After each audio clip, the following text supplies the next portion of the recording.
नमस्कार साथियों। पिछले वीडियो में मैंने वर्ग 6 के एससीईआरटी के जो अतीत से वर्तमान के सभी विषयों को सभी बिंदुओं पर चर्चा करते हुए उनके समस्त वस्तुनिष्ठ प्रश्नों को कवर किया था। सभी साथियों का अच्छा रिस्पांस आया और इससे मैं प्रेरित होकर वर्ग 6 के विज्ञान विषय को समेटने की कोशिश कर रहा हूँ। इनके सभी बिंदुओं को दोहराते हुए चर्चा करते हुए इसके समस्त वस्तुनिष्ठ प्रश्नों को कवर करने की कोशिश कर रहे हैं। तो साथियों, बिना कोई अतिरिक्त बात करते हुए आज मैं अपने इस सेशन की शुरुआत कर रहा हूं। आप सभी से विनम्र निवेदन है कि अंत तक वीडियो को देखिए। बहुत ही यूजफुल सेशन रहेगा आप सबके लिए। मैं भी एक शिक्षक अभ्यर्थी हूं, मैं भी एक शिक्षक भी हूं और बीपीएससी की तैयारी कर रहा हूं, तो इसलिए बहुत ही महत्वपूर्ण सेशन है। आप सब अंत तक बने रहें। मनुष्य एवं जीव जंतु भिन्न भिन्न प्रकार के भोजन खाते हैं। भोजन के स्रोत पौधे एवं जंतु है। जो जंतु केवल पौधे एवं उनके उत्पाद खाते हैं शाकाहारी कहलाते हैं। जो जंतु केवल जंतुओं को खाते हैं मांसाहारी कहलाते हैं। जो जंतु पौधे तथा जंतुओं दोनों को खाते हैं उन्हें सर्वाहारी कहते हैं। अब यहाँ मिलान करना है तो शाकाहारी पादप एवं पादप उत्पाद खाते हैं। सिर और बाघ मांसाहारी जंतु है। दूध अंडा मांस जंतु उत्पाद है। शहद मधुमक्खी के छत्ते से प्राप्त होता है।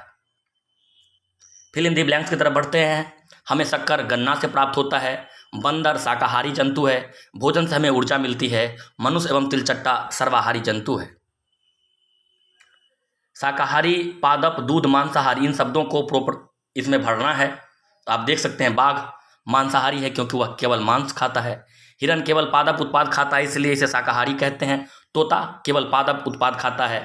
जो दूध हम पीते हैं वह प्रायः गाय भैंस बकरी से प्राप्त होता है इसलिए यह जंतु उत्पाद है।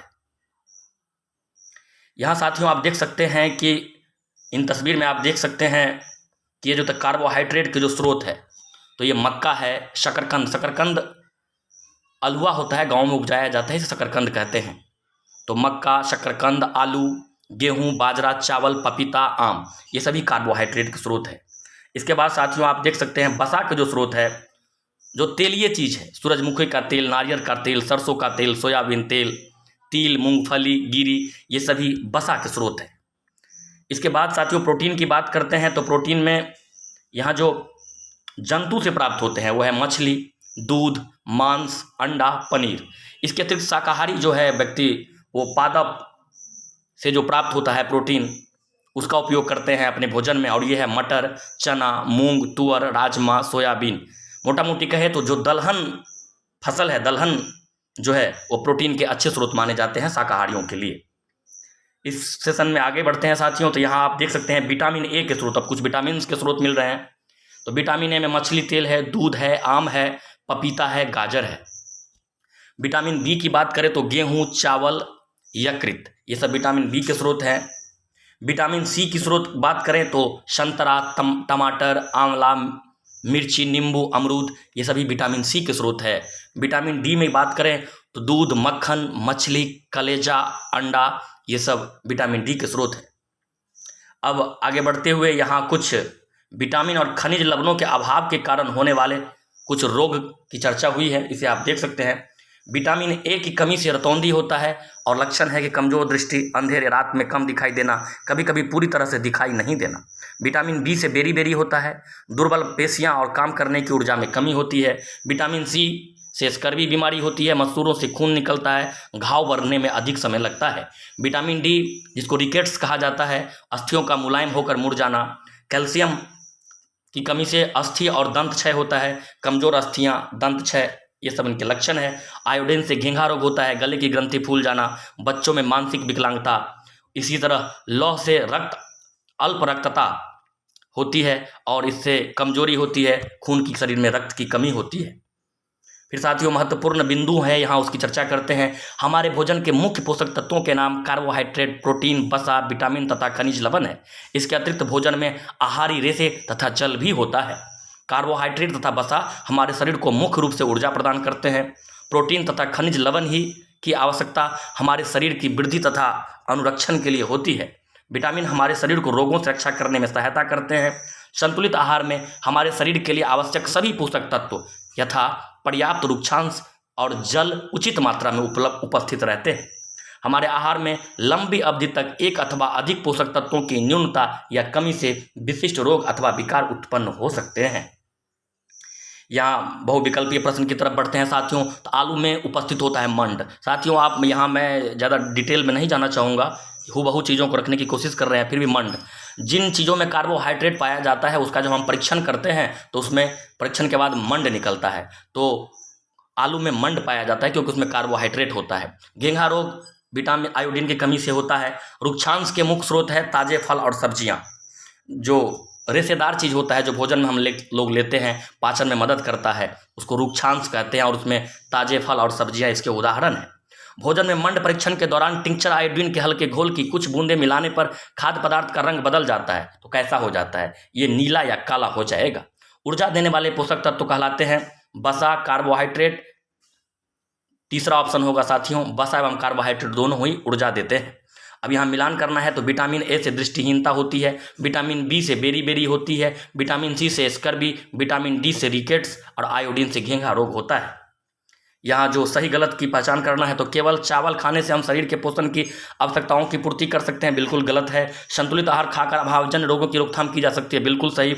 और मैंने साथियों जो चीज़ वहाँ नहीं था उसको जोड़ दिया है। भोजन में प्रोटीन की कमी से क्वासियोरकर नामक रोग हो जाता है। इसके अतिरिक्त शरीर के संतुलित आहार में नाना प्रकार के खाद्य पदार्थ होने चाहिए, बिल्कुल सही होनी चाहिए। शरीर को सभी पोषक तत्व उपलब्ध कराने के लिए केवल मांस पर्याप्त है, बिल्कुल ही गलत है, सभी चीज़ चाहिए। अब यहाँ ऐसे खाद्य पदार्थों के नाम लिखिए जिनमें निम्नलिखित पोषक तत्व प्रचुर मात्रा में उपलब्ध हो। दो लिखना है साथियों। तो वसा, आपने देखा कि जितने भी तेलीय चीज़ है सभी में वसा होता है। मंड जिसमें कार्बोहाइड्रेट है, तो आलू है, जो और भी जैसे अनाज है, गेहूं, चावल, सब में मंड होते हैं। आहारी रेशे, जो ताजे फल और सब्जियां हैं सभी में आहारी रेशे पाया जाता है। प्रोटीन का आपने देखा कि जंतु स्रोत भी है और पादप स्रोत भी है। सभी दलहन जो है वो प्रोटीन देते हैं। इसके अलावा मछली, अंडा, मांस, इन सब में भी प्रोटीन पाया जाता है। अब यहाँ जो फिल इन द ब्लैंक्स को भरते हैं साथियों, पोषक तत्व जो सूक्ष्म रूप से हमारे शरीर को ऊर्जा देते हैं मुख्य रूप से, तो वो कार्बोहाइड्रेट और वसा है। पोषक तत्व जो हमारे शरीर की वृद्धि और सुरक्षा के लिए आवश्यक है वो प्रोटीन है। वह विटामिन जो हमारी अच्छी दृष्टि के लिए आवश्यक है विटामिन ए है।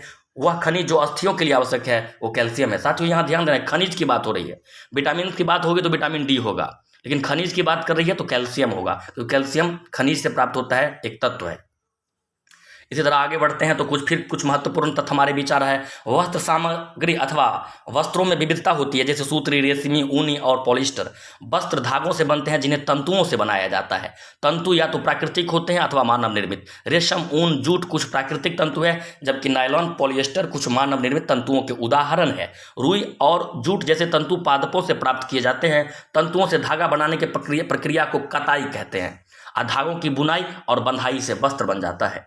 तो फिर यहाँ अब जो वस्तुनिष्ठ प्रश्न को देखते हैं साथियों, ना इसमें कह रहा है कि आपको छांटने के लिए कौन प्राकृतिक है और कौन मानव निर्मित। अभी मैंने चर्चा की तो ऊन, रुई, रेशम, पटसन ये सब प्राकृतिक रूप से पाए जाते हैं, जबकि नायलॉन और पॉलिस्टर को बनाया जाता है, ये मानव निर्मित अर्थात कृत्रिम रेशा है। अब सत्य असत्य की पहचान कर, तंतुओं धागा से बनता है, सही है। कताई वस्त्र निर्माण की एक प्रक्रिया है, सत्य है। जूट नारियल का बाहरी आवरण होता है, असत्य है। जूट एक अलग पौधा से प्राप्त किया जाता है। रुई से बिनौले बीज हटाने की प्रक्रिया को ओटना कहते हैं, सत्य है। धागों की बुनाई से वस्त्र का एक टुकड़ा बनता है, सत्य। रेशम तंतु किसी पादप के तने से प्राप्त होता है, नहीं, ये रेशम कीट से प्राप्त होता है, इसलिए असत्य। पॉलिएस्टर एक प्राकृतिक तंतु है, बिल्कुल गलत। पॉलिएस्टर मानव निर्मित है, इसलिए ये भी असत्य होगा।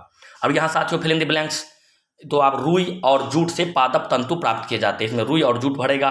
फिर यहाँ देखते हैं रेशम और ऊन जंतु से मिलने वाले तंतु है, यहाँ फिर सही विकल्प चुनना है। वैसे वस्त्र के तंतु जो पौधे एवं जंतुओं से प्राप्त होते हैं कहलाता है प्राकृतिक तंतु। मानव निर्मित तंतु है तो पॉलिएस्टर है, नायलॉन है, एक्रिलिक है, सभी के सभी मानव निर्मित है, तो इसका आंसर डी होगा, उपर्युक्त सभी।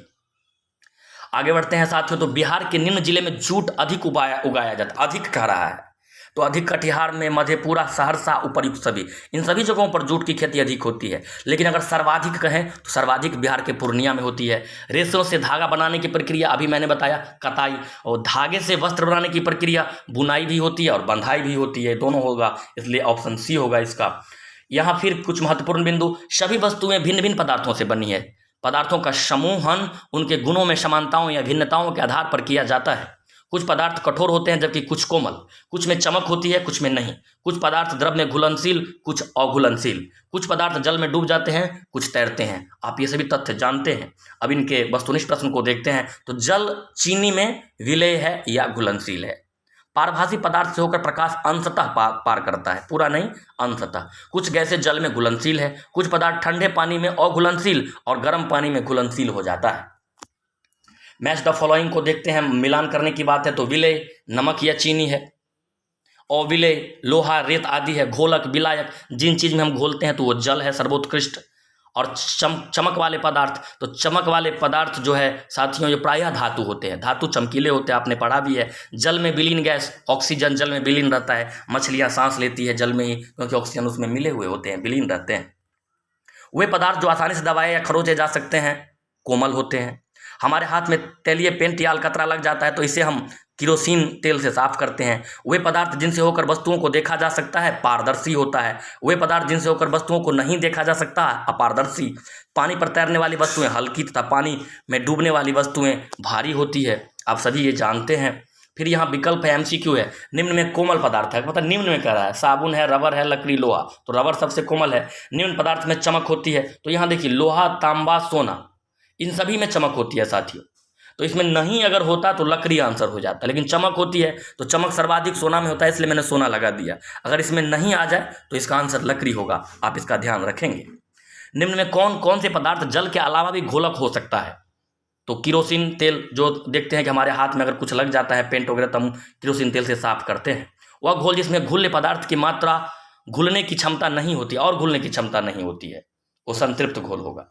वैसे पदार्थ जिनसे होकर वस्तुएं या चीजें अस्पष्ट रूप से या धुंधली दिखाई देती है तो पारभासी होगा। आगे बढ़ते हैं। तो चुनना, छालना, छानना पदार्थों के मिश्रण से पदार्थों को अलग करने की विधियां हैं। अनाज के भूसों को ओसाना विधि से अलग कर अनाज के दाने प्राप्त किए जाते हैं। वे पदार्थ जो पानी या अन्य तरल पदार्थों में घुल जाते हैं उन्हें कहा जाता है, क्या कहा जाता है? तो घुलनशील। पदार्थों को अलग अलग करने की क्रिया क्या कहलाती है? तो वाष्पीकरण से भी होता है, चुनने कर भी करते हैं और छान कर भी करते हैं, इसलिए इसका आंसर इनमें से सभी होगा। जल में अघुलनशील एवं जल से भारी कण बर्तन के पेंदे में जम जाने की क्रिया क्या कहलाती है? तो थिराना होता है। जल में कोई चीज़ घुला हुआ है और उसको रखते हैं, भारी चीज़ होता है, नीचे बैठ जाता है तो वो थिराना हुआ, और फिर इस चीज़ को बाहर निकालना, उन थिराई हुई चीज़ को, वो निथारना हुआ। थिराने के बाद जमे पदार्थ वही आ गया निथारना। जमे हुए पदार्थ को जल या अन्य द्रव्य को अलग करने की क्रिया कहलाती है निथारना। जब मिश्रण बहुत कम मात्रा में हो तो अलग करने की कौन सी विधि? यहाँ बहुत अल्प मात्रा में कह रहा है साथियों, तो क्रोमेटोग्राफी होती है वो विधि, इसी विधि से हम निकालते हैं। गेहूं के दानों को भूसियों से अलग करने की विधि ओसाई कहलाती है। समुद्र के जल से नमक वाष्पन विधि द्वारा प्राप्त किया जाता है। चाय की पत्तियों को चाय से अलग करने की क्रिया निस्यंदन कहलाती है। क्रोमेटोग्राफी का उपयोग पेड़ पौधे में पाई जाने वाले दवाइयों को अलग करने के लिए किया जाता है। फिर कुछ महत्वपूर्ण बिंदु है। वस्तुओं और पदार्थों की अवस्था में परिवर्तन होता है। कुछ पदार्थों की अवस्था में हुए परिवर्तन के बाद उन्हें पुनः पूर्व अवस्था में लाया जा सकता है और कुछ को नहीं लाया जा सकता है, ये बातें कह रही है।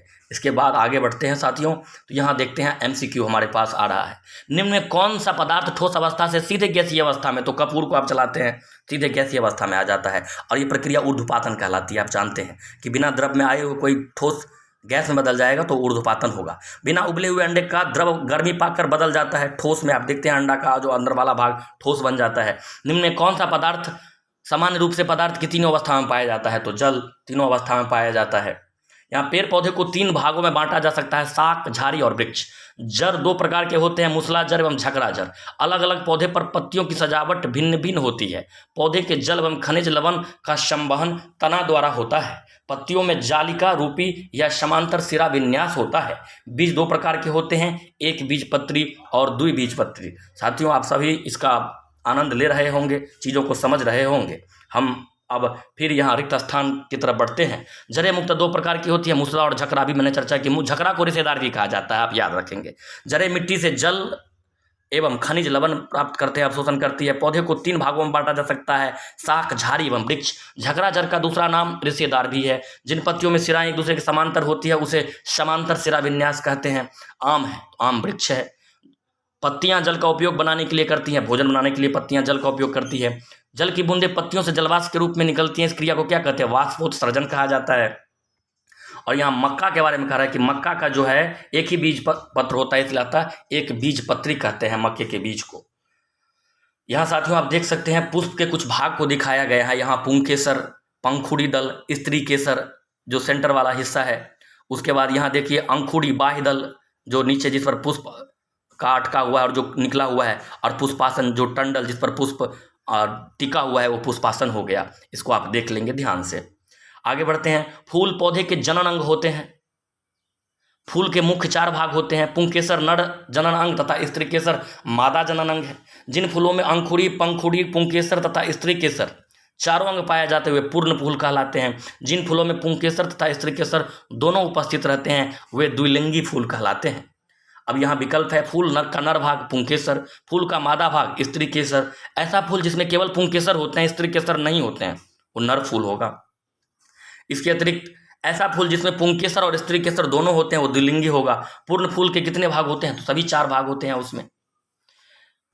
सभी द्विलिंगी फूल पूर्ण फूल होते हैं, यह असत्य कथन है। सभी द्विलिंगी नहीं होते हैं, जबकि पूर्ण फूल द्विलिंगी होते हैं। जो भी पूर्ण फूल है वो द्विलिंगी होंगे, लेकिन सभी द्विलिंगी फूल पूर्ण फूल नहीं होंगे। फूलों की अंकुड़ियां आपस में जुड़ी हो तो पंखुड़ियां भी आपस में जुड़ी होती है, कथन सत्य है। साथियों आगे बढ़ते हैं। अब यहाँ बायोलॉजी की कुछ विषय वस्तु को रखा है। अस्थि एवं उपास्थि मानव कंकाल बनाता है। यह शरीर का पिंजर कहलाता है और इसे एक आकृति भी देता है। कंकाल चलने में सहायक है और आंतरिक अंगों की सुरक्षा करता है। मानव कंकाल खोपड़ी, मेरुदंड, पसलियों, वक्ष की अस्थि, कंधे एवं श्रेणी मेखला तथा हाथ एवं पांव की अस्थियों से बनता है। पेशियों के जोड़े के एकांतर क्रम में सिकुड़ने एवं फैलने से अस्थियां गति करती है। अस्थियों की संधियां अनेक प्रकार की होती है। यह उस संधि की प्रकृति एवं गति की दिशा पर निर्भर करती है। पक्षियों की दृढ़ पेशियां तथा हल्की अस्थियां मिलकर इन्हें उड़ने में सहायता करती है। ये पंखों को फरफरा कर उड़ते हैं। सूर्य अपने शरीर के सर्प अपने शरीर के दोनों ओर एकांतर क्रम में वलय बनाते हुए भूमि पर वलयाकार गति करता हुआ आगे की ओर फिसलता है। बहुत सारी अस्थियां एवं उसे जुड़ी पेशियां शरीर को आगे की ओर धक्का देती है। तिलचट्टे का शरीर एवं पैर कठोर आवरण से ढके होते हैं जो बाह्य कंकाल बनाता है। वक्ष की पेशियां 3 जोड़ी पैर एवं 2 जोड़ी पंखों से जुड़ी होती है जो तिलचट्टे को चलने एवं उड़ने में सहायता करती है। केंचुए की गति शरीर की पेशियों के बारी बारी से शिथिलन एवं संकुचन से होती है। शरीर की आधा सतह पर सूख केंचुए को भूमि पर पकड़ बनाने में सहायक है। घोंघा पेशीय पाद की सहायता से चलता है। बहुविकल्पीय प्रश्न की तरफ बढ़ते हैं साथियों। शरीर का अंग जहां से मुड़ता है उसे क्या कहते हैं? संधि और जोड़ दोनों कहते हैं, इसलिए आंसर सी। शरीर की अस्थियों का ढांचा कहलाता है कंकाल तंत्र। ऊपरी जबड़े और खोपड़ी जो होता है वो अचल संधि होती है। निम्न में किस जीव की अस्थियां खोखली किंतु मजबूत होती हैं? पक्षियों की। निम्न में कौन सा जीव मिट्टी खाता है? तो केंचुआ खाता है, जिससे वो वर्मी कंपोस्ट भी बनाता है, आप देखते होंगे। रिक्त स्थान। अस्थियों की संधियां शरीर की गति में सहायता करती है। अस्थियों एवं उपास्थियों संयुक्त रूप से शरीर का कंकाल तंत्र बनाती है। कोहनी की अस्थियां कब्जा संधि द्वारा जुड़ी होती है। गति करते समय मांसपेशियों के संकुचन से अस्थियां खींचती है। सत्य असत्य कथन की बात करते हैं। सभी जंतुओं की गति चलन बिल्कुल एक समान, बिल्कुल गलत है, सब अलग अलग है। उपास्थि अस्थि की अपेक्षा कठोर होती है, असत्य। अस्थि ज्यादा कठोर होती है उपास्थि के मुकाबले। उंगलियों की अस्थियों में संधि नहीं होती है साथियों। आप देखते हैं कि उंगलियां तो बिल्कुल मुड़ती है और ये संधि के कारण ही संभव है, इसलिए ये कथन क्या हो गया? असत्य हो गया। अग्रभुजा में 2 अस्थियां होती है, ये भी सत्य है, यहाँ हम लिखना भूल गए हैं, ये सत्य है। तिलचट्टों के बाह्य कंकाल पाया जाता है, ये भी सत्य है, तिलचट्टों में बाह्य कंकाल पाया जाता है। ऊपरी जबड़ा क्या है? एक अचल संधि है। मछली, तो मछली के लिए 2 ऑप्शन है साथियों, क्योंकि इसमें ऑप्शन की संख्या ज़्यादा है कॉलम 2 में। तो मछली के शरीर पर पक्ष भी होते हैं, वो जो पंख टाइप की छोटी छोटी होती है वो पक्ष, और मछली का शरीर धारा रेखीय होता है, इसलिए ये दोनों होंगे। फसलियाँ हृदय की सुरक्षा करती है। घोंघा बहुत धीमी गति से चलता है। तिलचट्टा बाह्य कंकाल होता है उसमें। पौधे एवं जंतु दोनों सजीव है। सजीवों के मुख्य लक्षण है श्वसन, वृद्धि, उद्दीपन, प्रजनन, उत्सर्जन आदि। पौधे प्रकाश संश्लेषण के द्वारा अपना भोजन स्वयं बनाते हैं। सांस लेना एवं छोड़ना श्वसन क्रिया का अंग है। सजीव प्रजनन प्रक्रिया द्वारा अपने सदृश संतान उत्पन्न करते हैं। अभ्यास प्रश्न की तरफ बढ़ते हैं। निम्न में निर्जीव है तो रेलगाड़ी निर्जीव है। निम्न में सजीव है तो बीज जो है सजीव है, सजीवों के मुख्य लक्षण नहीं है, स्थिरता सजीवों में मुख्य लक्षण नहीं है, वो गतिशील रहते हैं।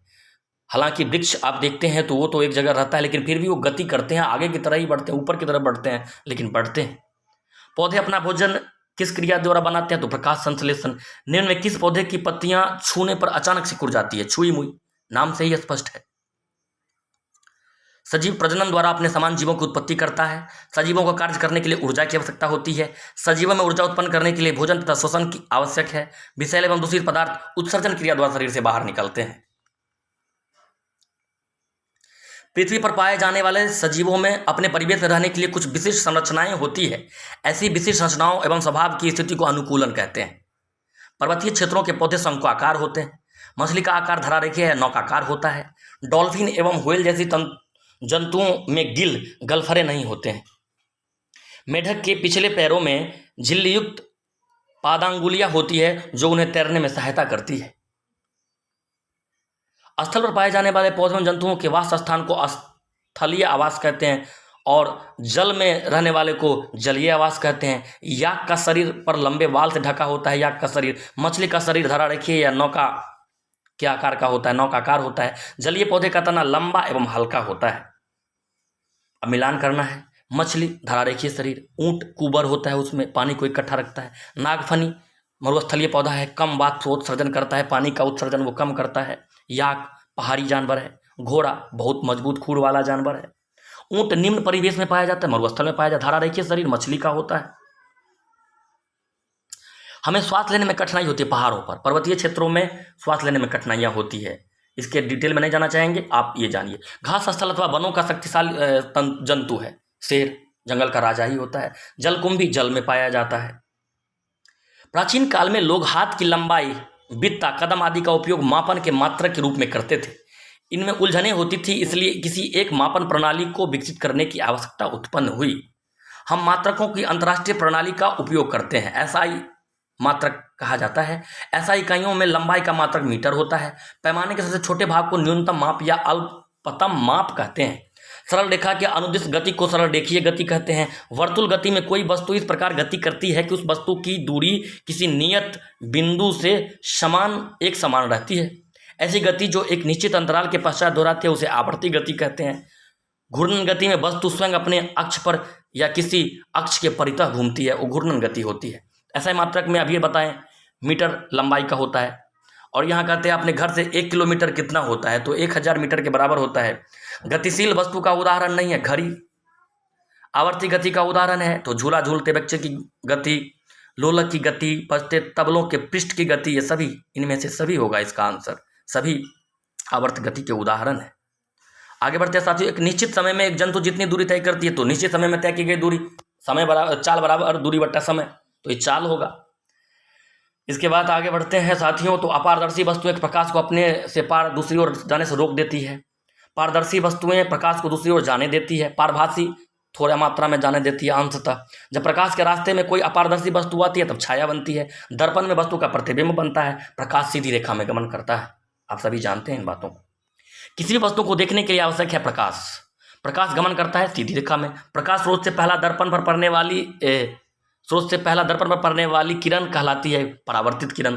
जब किसी प्रकाश स्रोत से पहला दर्पण पर पड़ने वाली किरण, क्षमा करेंगे दोस्त, इसका आंसर आपतित किरण होगा। दर्पण पर पड़ने वाली वहां से निकलेगी तब वो परावर्तित हो जाएगी। इसको आप सही कर लेंगे। जब किसी अपारदर्शी वस्तु को प्रकाश में रखते हैं तो वस्तु के दूसरी ओर प्रकाश नहीं जा पाता है, फलतः वस्तु अपनी तरह की आकृति बनाती है। इसे क्या कहते हैं? छाया कहते हैं। छाया दिखाई दे सकती है दीवार पर भी, पर्दे पर भी, जमीन पर भी, इसलिए उपयुक्त सभी। लकड़ी का टुकड़ा अपारदर्शी है, कांच का टुकड़ा पारदर्शी है। दर्पण में प्रतिबिंब बनता है। प्रकाश सीधी रेखा में गमन करता है। किसी वस्तु को देखते हैं परावर्तन के कारण। सेल के 2 सिरे ध्रुव होते हैं, धन ध्रुव और ऋण ध्रुव। सेल के एक ध्रुव से तार द्वारा बल्ब और स्विच से होकर दूसरे ध्रुव तक विद्युत धारा प्रवाहित होती है। इसे परिपथ का पूरा होना कहते हैं। बल्ब का आविष्कार थॉमस अल्वा एडिसन ने किया था। आजकल बल्बों के फिलामेंट कुंडल या टंगस्टन के बने होते हैं। निम्न में वस्तुओं में बिजली का चालक है तो लोहा। बल्ब के आविष्कारक थे एडिसन। बल्ब की कुंडली किस धातु की होती है? तो टंगस्टन की होती है। हवा क्या है? हवा बिजली का कुचालक है। कुचालक नहीं होगा, संपूर्ण वातावरण में बिजली फैल जाएगी विद्युत तार से, इसलिए हवा तो विद्युत का कुचालक होगा ही। जब विद्युत धारा एक सेल से दूसरे सेल तक तार से जुड़े हुए सेल के दूसरे सिरे तक प्रवाहित होती है तो इस चक्कर को परिपथ धारा प्रवाहित होने वाले पूरे सर्किट को, पूरे जो एक सिरे से दूसरे सिरे तक होता है, परिपथ कहते हैं। किसी वस्तु को विद्युत परिपथ में जोड़ने पर बल्ब जल उठता है तो उस वस्तु को क्या कहेंगे आप? ये सुचालक है। अगर जल नहीं जलेगा तो ये क्या हो? बल्ब नहीं जलेगा तो क्या होगा? कुचालक होगा। फिर कुछ महत्वपूर्ण बिंदु है। चुंबक से आकर्षित होने वाले अथवा चुंबक को विकर्षित करने वाले पदार्थ चुंबकीय पदार्थ कहलाते हैं। जो पदार्थ चुंबक से आकर्षित नहीं होते वे अचुंबकीय पदार्थ कहलाते हैं। चुंबक के समान ध्रुवों के बीच विकर्षण होता है, चुंबक के असमान ध्रुवों के बीच आकर्षण होता है। स्वतंत्र रूप से लटकता हुआ चुंबक दिशा निर्धारण में हमारी मदद करता है। आगे बढ़ते हैं साथियों। जो पदार्थ चुंबक की ओर आकर्षित होती है चुंबकीय पदार्थ कहलाता है। चुंबक के जिन स्थानों पर लोहे का बुरादा सबसे अधिक चिपकता है उसे वो पोल होता है, ध्रुव, जहां सबसे अधिक बुरादा चिपकेगा, क्योंकि वहां ज्यादा होता है, माइटी होता है चुंबक। स्वतंत्र रूप से लटका हुआ चुंबक उत्तर दक्षिण दिशा को हमेशा निरूपित करता है। जब दो समान ध्रुव तो विकर्षण होगा, असमान ध्रुव है तो आकर्षण होगा। मैग्नेटाइट प्राकृतिक चुंबक है। मैग्नेटाइट प्राकृतिक चुंबक है। लोहा, निकेल, कोबाल्ट चुंबकीय पदार्थ है। दो ध्रुव उत्तरी एवं दक्षिणी होते हैं। लकड़ी और चुंबकीय पदार्थ है। और मैग्नस यूनान का एक चरवाहा था, इन्होंने चुंबक के बारे में सबसे पहले इन्होंने ही इसका को अनुभव किया था, इसका पता लगाया था। प्लास्टिक एक चुंबकीय पदार्थ है, बिल्कुल गलत। कृत्रिम चुंबक का आविष्कार यूनान में हुआ, गलत। प्राकृतिक चुंबक का आविष्कार वहां हुआ। जो वस्तु चुंबक की ओर आकर्षित होती है चुंबकीय वस्तु कहलाती है, सही। चुंबक के दो ध्रुव होते हैं, उत्तरी ध्रुव और दक्षिणी ध्रुव, आप सभी जानते हैं। जल जीवन के लिए आवश्यक है। वायु में वाष्पन और वाष्पोत्सर्जन से जलवाष्प मिलती रहती है। जलवाष्प वायु में संघनित होकर छोटी छोटी जल की बूंदें बनाती हैं जो बादल के रूप में दिखाई देती है। बहुत ही सी छोटी जल की कणिकाएं मिलकर जल बूंदें बनाती हैं तथा वर्षा हिम अथवा ओले के रूप में गिरती है। वर्षा द्वारा झीलों, तालाबों, कुओं तथा मिट्टी में जल की पुनः पूर्ति होती है। महासागरों तथा जलीय भागों के जल से बादल बनना तथा वर्षा के रूप में जल का पुनः धरती पर लौटना जल चक्र कहलाता है। साथियों, क्या होता है? वाष्पोत्सर्जन से महासागर के जल वाष्प बनकर निकले, वाष्पोत्सर्जन हुआ। ये वाष्प संघनित होकर बादल बनाया और फिर ये बादल जमीन पर गिर गया। ये जो प्रोसेस है वो जल चक्र है, वाटर साइकिल है। अत्यधिक वर्षा से बाढ़ आती है, जबकि लंबे समय तक वर्षा न होने से सूखा पड़ जाता है। पृथ्वी पर उपयोग करने योग्य जल की मात्रा सीमित है, इसलिए जल के विवेकपूर्ण उपयोग की आवश्यकता है। आगे बढ़ते हैं साथियों। जल को वाष्प में बदलने की प्रक्रिया वाष्पन है, अभी बोले हैं। जल वाष्प को जल में बदलने की प्रक्रिया, जल वाष्प को जल में बदलने की प्रक्रिया संघनन है। एक वर्ष या इससे अधिक समय तक वर्षा न होने से सुखाड़ हो जाएगा, अत्यधिक वर्षा से बाढ़ आ जाएगी, यही बात है। तो कैसा लग रहा है साथियों आप सभी को ये सेशन? आशा करते हैं कि अच्छा ही लग रहा होगा और बहुत ही महत्वपूर्ण सेशन है। अंत तक आप लोग इसको देखें, बहुत हेल्पफुल सेशन है। पृथ्वी के चारों ओर वायु की परत को वायुमंडल कहते हैं। वायु स्थान घेरती है। वायु गैसों का मिश्रण है। वायु में 78% नाइट्रोजन, 21% ऑक्सीजन, 1% शेष कार्बन डाइऑक्साइड एवं अन्य सभी गैस मिलकर है। वायुमंडल में जलवाष्प और धूलकण भी होते हैं, वायुमंडल में होते हैं। मछलियां जल में घुले ऑक्सीजन का उपयोग सांस लेने में करती है। श्वसन के लिए आवश्यक होती है वायु। पर्वतारोही जो चढ़ते हैं तो ऑक्सीजन लेकर चढ़ते हैं, श्वसन में दिक्कत ना हो। वायु एक मिश्रण है गैसों का, ये आंसर होगा साथियों। इसमें आप फंसेंगे कि जलवाष्प, धूलकण ये वायु में, वायुमंडल में उपस्थित तो होते हैं, लेकिन वायु मिश्रण सिर्फ गैसों का है। मोमबत्ती का जलना वायु में उपस्थित किस गैस के कारण? सिर्फ मोमबत्ती ही नहीं, दहन अर्थात किसी भी चीज का जलना ऑक्सीजन के कारण ही होता है। ऑक्सीजन के बिना दहन संभव नहीं होता है। चूना जल में फूंकने पर इसका दूधिया रंग में बदलना किस गैस के कारण होता है? ये कार्बन डाइऑक्साइड के कारण होता है। पृथ्वी के चारों तरफ घिरी हुई वायु की परत को वायुमंडल कहते हैं। गोताखोर जब समुद्र में गहराई तक जाते हैं तब ऑक्सीजन गैस का सिलेंडर ले जाते हैं। वायुमंडल में नाइट्रोजन की मात्रा 78% होती है।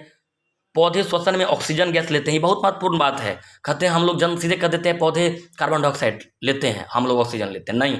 पौधे का जो श्वसन होता है तो जड़ के माध्यम से होता है, जड़ के माध्यम से श्वसन होता है और उसमें वो ऑक्सीजन गैस का प्रयोग करता है। जबकि पौधे भोजन बनाने के लिए जो फोटोसिंथेसिस, प्रकाश संश्लेषण की प्रक्रिया होती है, उसमें वो कार्बन डाइऑक्साइड गैस का उपयोग करते हैं। जो जीव पानी में रहते हैं वे श्वसन के लिए पानी में घुली हुई ऑक्सीजन का उपयोग करते हैं। हमने सीखा अवशिष्ट पदार्थों को जहां तहां फेंकने से वायु, जल एवं भूमि प्रदूषित होती है, वो स्वास्थ्य पर बुरा प्रभाव पड़ता है। प्लास्टिक हमारे जीवन में घुल मिल गया है, इसके लाभ कम और एवं ज़्यादा हानियां सामने आ रही है, अतः प्लास्टिक के उपयोग से बचना चाहिए। कचरा प्रबंधन के लिए 4R, refuse, reduce, reuse, recycle, ये प्लास्टिक के उपयोग कचरा के लिए ये 4R का यूज किया जाता है, रिफ्यूज, रिड्यूस, रीयूज, रिसाइकल। मिट्टी को उपजाऊ बनाने में पेड़ पौधे की वृद्धि के लिए कंपोस्ट खाद बनाने पर बल देना चाहिए। वर्मी कंपोस्ट केंचुए की सहायता से प्राप्त करना कचरे के निपटान की अति लाभकारक प्रक्रिया है। यानी वर्मी कंपोस्ट केंचुए के द्वारा आप कचरे से वर्मी कंपोस्ट भी बना देंगे, कचरे का भी निष्पादन हो जाएगा और खाद भी बन जाएगा, वर्मी कंपोस्ट भी बन जाएगा। कचरे के कारण वायु, जल एवं भूमि दूषित हो जाते हैं, सत्य है। पदार्थ जिसका विघटन आसानी से हो जाता है जैव विघटनीय पदार्थ है, सत्य। पदार्थ जिसका विघटन आसानी से नहीं हो सकता जैव अविघटनीय पदार्थ कहलाता है, सत्य है। पुराने अखबार, शीशे, प्लास्टिक, धातु से बनी चीज़ों को कुछ प्रक्रियाओं द्वारा नए उपयोगी रूप में परिवर्तित करना पुनः चक्रण है, बिल्कुल रिसाइकल करना हो गया। तो साथियों, इस तरह से हमारा ये सेशन समाप्त हुआ।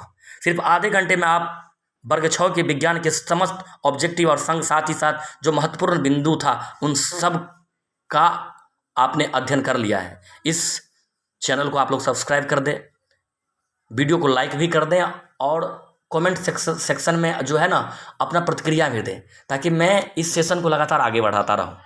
आप सभी का वीडियो को अंत तक देखने के लिए बहुत बहुत धन्यवाद।